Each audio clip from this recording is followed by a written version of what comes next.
Bienvenue sur votre chaîne TechWeb. Dans cette nouvelle vidéo, je vais vous montrer comment télécharger et installer Xampp ainsi que l'éditeur VS Code. Donc commençons par exemple, vous allez sur google.com, vous tapez dans la zone de recherche Xampp et le premier lien qui apparaît il correspond au site officiel de Xampp. Donc je vais l'ouvrir dans un nouvel onglet et ensuite vous téléchargez l'utilitaire qui correspond à la version de votre système d'exploitation. Par exemple, moi j'ai un système Windows, donc j'ai téléchargé cette version-là. Donc vous faites la même chose. Si vous avez Windows, vous allez sur le premier lien. Si vous avez un système Linux, vous allez sur le deuxième. Et si vous avez une machine qui tourne sous OS X, ça veut dire que c'est un Mac, donc vous allez sur le troisième lien. Et ensuite, après le téléchargement, bien sûr, vous lancez l'installation de l'utilitaire.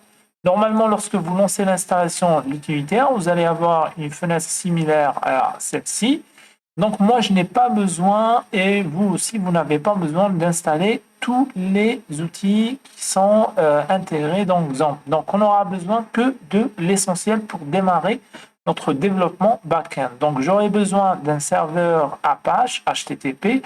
Donc vous laissez ça. Donc vous aurez aussi besoin d'un serveur de gestion de base de données MySQL. Sinon, FileZilla, je n'en ai pas besoin parce que je ne vais pas faire de déploiement. La même chose pour Mercury, Tomcat. Pour le langage de programmation, on n'aura besoin que de PHP, donc je décoche Perl. Pour gérer mes bases de données, donc j'aurai besoin de l'interface ou de l'utilitaire PHPMyAdmin et je décoche tout ce qui reste. Et ensuite, bien sûr, vous suivez l'installation. Moi, je ne vais pas finir ici l'installation parce qu'en fait, j'ai déjà installé Xampp sur ma machine. Donc, je vais fermer cette fenêtre. Normalement, à la fin de l'installation, vous allez pouvoir lancer Xampp. Donc, vous allez avoir une fenêtre similaire à celle-ci. Donc, pour lancer le serveur HTTP Apache, vous n'avez qu'à cliquer sur ce bouton Start ici. Et normalement, le serveur il va démarrer. Vous voyez ici, donc le serveur il est démarré maintenant et il nous informe qu'il utilise le port 80 pour le protocole HTTP et le port 443 pour le protocole HTTPS. Pour l'instant, on n'a pas besoin d'un serveur de base de données, donc on ne va pas le lancer. Donc on va rester à ce niveau-là. Donc ça, c'est concernant l'installation et le lancement, le démarrage de Xampp. Maintenant, pour l'installation de VS Code, vous allez sur Google, vous cherchez VS Code. Le premier lien qui apparaît, il correspond au lien, plutôt au site officiel de Visual Studio Code. Donc, je vais l'ouvrir dans un nouvel onglet. Et la même chose ici. Donc, vous téléchargez l'utilitaire ou l'éditeur en fonction de la machine que vous avez. Par exemple, moi, j'ai un Windows 64 bits, donc j'ai téléchargé ce lien-là, le deuxième. Et vous, si vous avez une machine Linux, donc vous allez sur les liens qui correspondent à votre machine.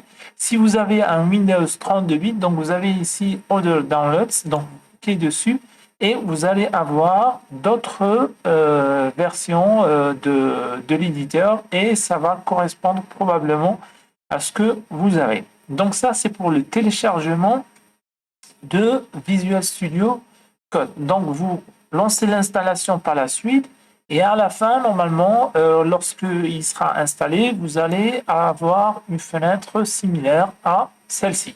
Donc ça, c'est l'éditeur VS Code. Je reviens maintenant un petit peu à l'utilitaire Xampp que j'ai déjà installé. Donc moi, je l'ai installé sur le disque local C, par exemple, dans mon répertoire Xampp 2. Pourquoi 2? Tout simplement parce que j'ai déjà une ancienne version de Xampp qui tourne sur ma machine.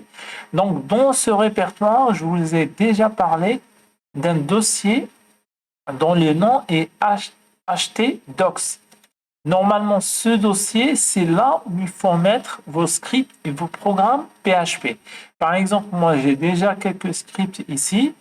Je vais vous montrer comment faire pour pouvoir écrire des scripts en utilisant VS Code. Donc, le plus simple, c'est que je démarre ou je lance VS Code à côté. Par exemple, moi, j'ai envie d'écrire des scripts à l'intérieur de ce répertoire qui se trouve dans htdocs. Donc, qu'est-ce que vous faites? Vous prenez le répertoire et, non, pas celui-là, plutôt celui-là, PHP calls. Donc, vous prenez le répertoire qui contiendra vos scripts et vous le faites glisser sur VS Code.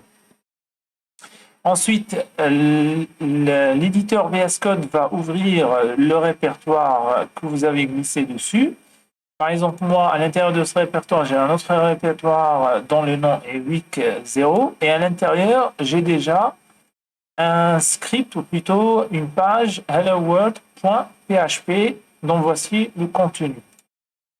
Donc, normalement, par la suite, je vais fermer ces warnings et par la suite, c'est comme ça qu'on va procéder. Donc, je répète un petit peu comment il faut procéder. Donc, je vais fermer ici le folder qui a été ouvert avec VS Code. Donc, si vous désirez, par exemple, écrire des scripts et vous voulez les mettre dans ce répertoire PHP calls qui se trouve à l'intérieur de votre dossier htdocs, donc il suffit de prendre ce répertoire ou dossier, de le glisser sur la fenêtre de VS Code et automatiquement VS Code va prendre ce répertoire comme un répertoire de travail.